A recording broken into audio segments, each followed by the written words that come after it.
For this video, we're going to talk about educational technology and how it can improve learning for all students. We will explore the benefits of technology in education, as well as some challenging issues to consider. So, as we know, educational technology, or ed tech, is the use of technology in teaching and learning. Mentioned in the article, the Brookings article, educational technology has the potential to be a very powerful tool for educators. With that being said, it can provide students with personalized learning. It can make more complex concepts more engaging with their learning experiences, as well as it can be interactive. So instead of doing the old school lecture, educational technology allows students to do something, not just sit and listen. It offers students a variety or a broad range of learning materials. It also allows for more collaboration and communication among students and teachers. So, you sit and you lecture, maybe a discussion, but when you're engaging and you have activities for students to work together on, and you're building those communication skills as well between students and teachers. The article also acknowledges challenges associated with educational technology in schools. So, as we've spoken before about, the digital divide. Not all students have equal access to technology, devices, internet, that sort of thing. And the need for professional development. Professional development is lacking in a lot of areas. But now, with the push of ed tech and the need for it, a lot of what needs to happen in the classroom isn't being taught to teachers for them to be able to implement in their classroom to effectively have to teach education effectively through technology.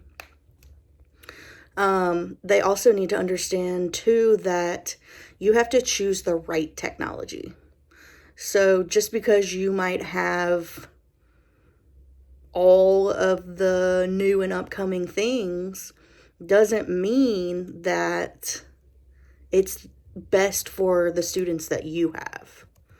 It can just mean that, great, you have the new stuff.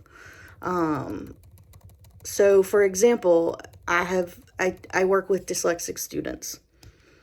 Newer upgraded laptops that have crazy amounts of features might not be the best for them. They need to have the speech to text and the text to speech. They do need to have engaging activities. Primarily, like what we do for science is virtual labs. So, there's different types of technology that certain students need. So, it just because you have the new and upcoming thing doesn't mean that it's the best for your school district, your students, your teachers. It's also essential too, as well, to make sure that the technology that you have as a school or a district aligns with your curriculum and your goals of what you want your students to know. Also in the article, which I 100% agree with, technology should not replace a teacher. I understand that some school districts are going 100% virtual, but I think that it's definitely a need for teacher interaction. Students need to be able to communicate with that teacher. Teachers need to be able to teach them life skills that they might not learn at home, but they can definitely learn with communicating with teachers. So effectively implementing educational technology within the classroom, there's a few strategies that I'd like to touch on. Some of which were suggested in the article, but a few of my own as well. The article mentioned that it needs to focus on technology to complement instruction, not replace it. 100% agree with that. You can't just say, oh, well, you're going to go do this, and that's how you're going to learn. That's not conducive for the students at all. They have got to have embedded technology into their lessons, into their curriculum. That's really, really important. Also, what I mentioned earlier was consider the specific needs of your students in the community when choosing educational technology tools. If you have dyslexic students, if you have,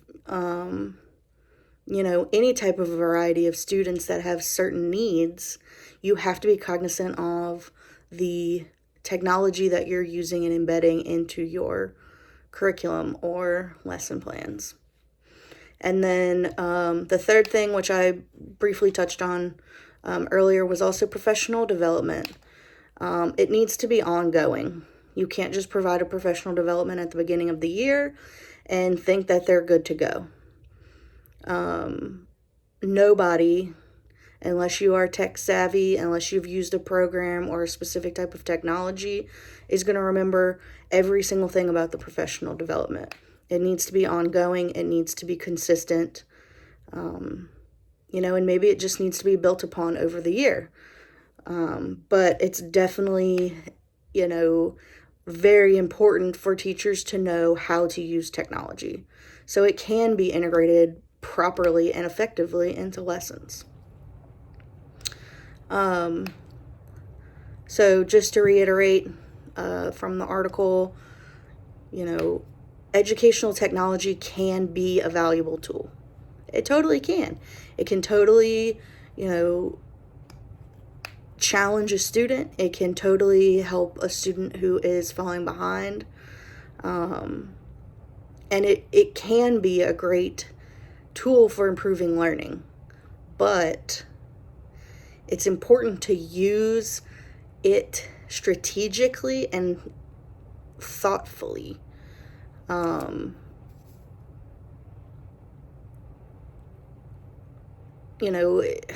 You can't just say, I'm going to use this today, or I plan on implementing this into a lesson. It's got to be well thought out. Hey, this might work, but you might have to try it.